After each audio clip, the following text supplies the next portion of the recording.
Hello everyone, मैं शौर्य आ गया हूँ हमारे यूट्यूब चैनल की पहली वीडियो आपके सामने लेके। और इस वीडियो के अंदर मैं आज आपको पढ़ाऊंगा पॉलिटी, जिसे हम बोल सकते हैं द कॉन्स्टिट्यूशन ऑफ इंडिया या फिर भारत का संविधान।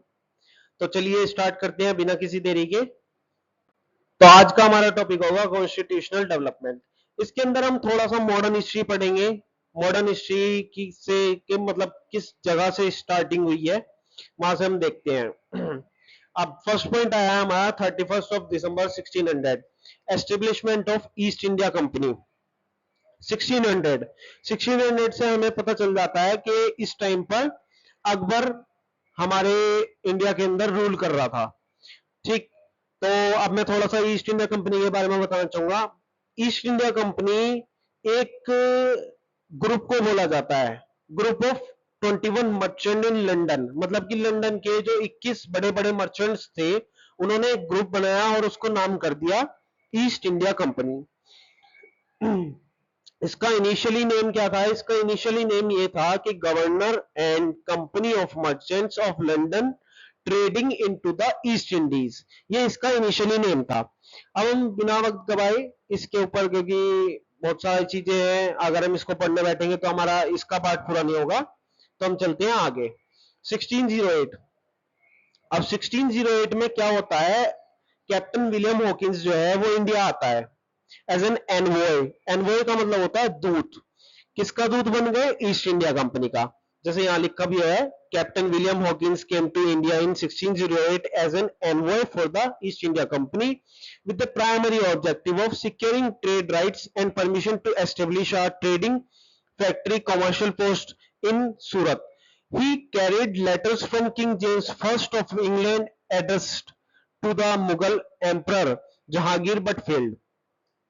अब होता क्या है, इसमें बोला क्या गया है? इसमें ये बोला गया है कि कैप्टन विलियम हॉकिंस, जो कि एक इंग्लिश सी कैप्टन था एंड ऑफिशियली एनवॉय था ईस्ट इंडिया कंपनी का, मतलब कि ऑफिशियली दूत था, ये अपने जहाज हेक्टर, जिस इसके जहाज का नाम हेक्टर है, उससे 1608 में सूरत सूरत पहुंचता है।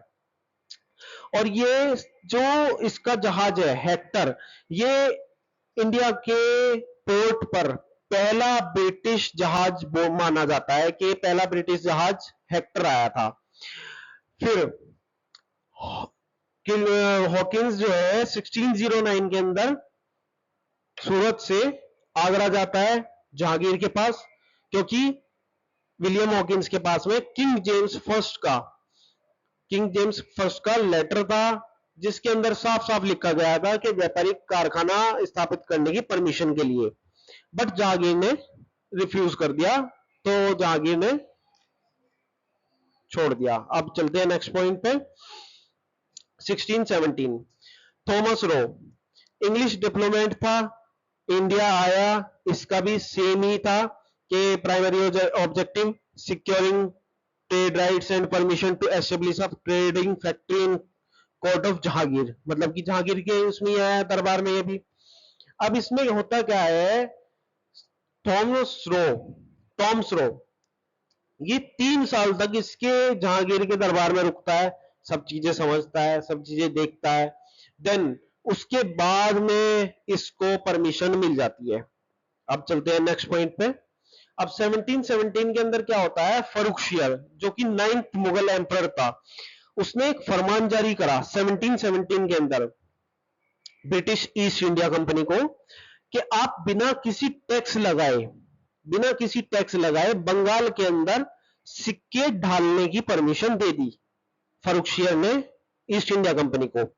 और इसी चीज को, इसी विशेष फरमान को बोला गया है Magna carta. Magna carta of company, मतलब कि कंपनी का मैग्ना कार्टा। अब मैं आपको इंग्लिश में भी बता देता हूं थोड़ा सा। 1717 फर्रुखशियर Mughal emperor issued the Farman of 1717, which granted the British East India Company significant trading privileges and tax exemption. This document is oftenly historically referred to as the Magna Carta of the East India Company's power in India. ठीक है, अब चलते हैं next point पे। 1757 battle of Plassey होती है 1757, मतलब 1757 के अंदर।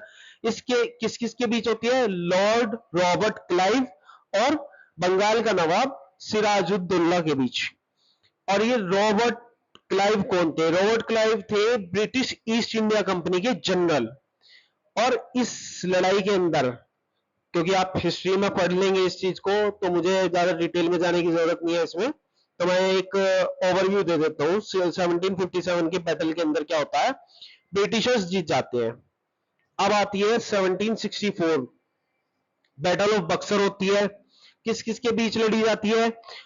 कंबाइंड आर्मीज ऑफ शाह आलम, जो कि मुगल बादशाह थे, मीर कासिम, नवाब ऑफ बंगाल सिराजुद्दौला जो, और नवाब ऑफ अवध, इनके साथ ये एक ही आर्मी में थे। और versus east India company, east India company का कमांडर था मेजर हेक्टर मुंडो। और ये जो लड़ाई लड़ी गई है 23 एंड 23 ऑफ अक्टूबर 1764 के बीच में लड़ी गई है। और इसके अंदर भी सेम ही कंक्लूजन निकल के आता है कि 1764 की इस बैटल ऑफ बक्सर के अंदर भी अंग्रेज जीत जाते हैं, मतलब कि ब्रिटिशर्स वॉन द बैटल। अब क्या होता है इस वॉर के बाद, बैटल ऑफ बक्सर के बाद ऑफिशियली नींव पड़ जाती है ब्रिटिश के सत्ता की, ब्रिटिशर्स के सत्ता की। अब हम चलते हैं नेक्स्ट पॉइंट पे। 16 अगस्त 1765, इसको हम, इस डेट को हम याद रखेंगे ट्रीटी ऑफ इलाहाबाद के नाम से। और ये किस किस के बीच होती है? बिटवीन शाह आलम, जो कि मुगल एम्परर थे, and Robert Clive. Robert Clive जो अभी यहाँ पे ऊपर थे हमारे पास में, ये रे रॉबर्ट क्लाइव, जो ब्रिटिश ईस्ट इंडिया कंपनी के जनरल थे। इनके बीच ये ट्रीटी रखी जाती है और ब्रिटिशर्स को मिलता है revenue of Bengal, Bihar and Orissa. तो होता क्या है, जब 1765 के अंदर ट्रीटी ऑफ इलाहाबाद हो रही थी, तो इसके अंदर बंगाल, बिहार और उड़ीसा की दीवानगी वसूलने का अधिकार मिल गया अंग्रेजों को। अब यहां से अंग्रेज अब अपनी ब्रिटिश ईस्ट इंडिया कंपनी को मजबूत करते हुए चलते हैं। अब थोड़ा सा ये ओवरव्यू था एक हिस्ट्री का, तो इसके लिए इतना टाइम हमें देना सफिशिएंट था। अब चलते हैं नेक्स्ट पॉइंट पे और हम समझते हैं कि ईस्ट इंडिया कंपनी का एक हायरार्की क्या था। अब हम उसको ब्रेकअप करेंगे, ब्रेक डाउन करेंगे, इसका breakdown of how east India company was controlled. तो सबसे पहले ब्रिटिश ईस्ट इंडिया कंपनी के अंदर हमारे पास में थे बोर्ड ऑफ प्रोपराइटर्स, फिर हमारे पास में आए बोर्ड ऑफ डायरेक्टर्स, फिर हमारे पास में आए बोर्ड ऑफ कंट्रोल। अब बोर्ड ऑफ प्रोपराइटर्स कौन थे? बोर्ड ऑफ प्रोपराइटर्स वो लोग थे जो, जिनके पास में इसका कलेक्टिवली शेयर होल्डर्स जो थे, जो मैंने बताया था ना स्टार्टिंग में कि 21 मर्चेंट्स थे, जो उन्होंने वो लोग इसके बोर्ड ऑफ प्रोपराइटर्स थे। अब बोर्ड ऑफ प्रोपराइटर्स ने क्या किया? 24 लोगों को इलेक्ट करा, और इलेक्ट करा किस लिए? जिससे कि वो बोर्ड ऑफ डायरेक्टर्स बना पाए। बोर्ड ऑफ डायरेक्टर्स किस लिए बनाए? जिससे वो मैनेज करे day by day business east India company का। अब आ जाते हैं बोर्ड ऑफ कंट्रोल के अंदर। बोर्ड ऑफ कंट्रोल के अंदर हमारे पास में देख सकते हैं हम, एक पार्लियामेंट्री बॉडी क्रिएट करी गई है जो कि ब्रिटिश गवर्नमेंट की है, और इसके अंदर 6 मेंबर होते हैं। अब ये बोर्ड ऑफ कंट्रोल क्या करता है? सुपरवाइज करता है इनका पॉलिटिकल, इनका सिविल, इनका आर्मी ऑपरेशन, ये सब ईस्ट इंडिया कंपनी का ये सब कवर करते हैं। और आज के लिए हमारे लिए इतना सफिशिएंट होगा। Thank you.